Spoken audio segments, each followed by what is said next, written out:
So with the hood of the car open, you come over here, you see your exhaust. You got one O2 sensor right here, and you got another one on the bottom on the exhaust pipe, and the connector for that oxygen sensor is right here.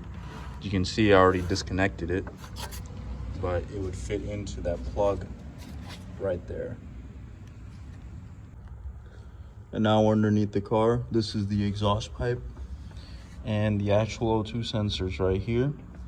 And the wire for that sensor goes all the way back up. And you can see the plug right here, the connector, and it plugs into right there. And if you're having a hard time taking it out, it goes in, or installing, it goes in it like this. And there's a tab that you can see right here,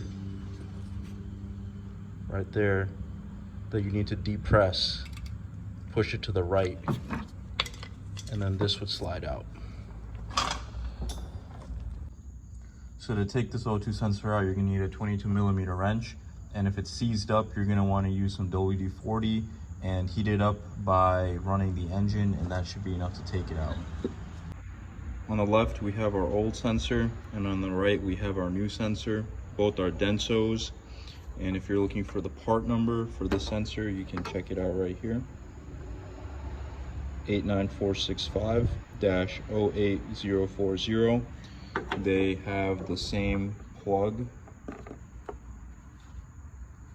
And all we're gonna do is we're gonna put some anti-seize grease around the threads and thread it back in and hook it back up.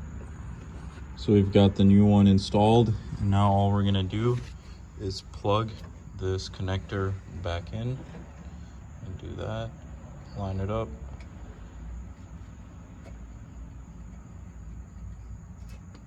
slide it in. You should hear a click.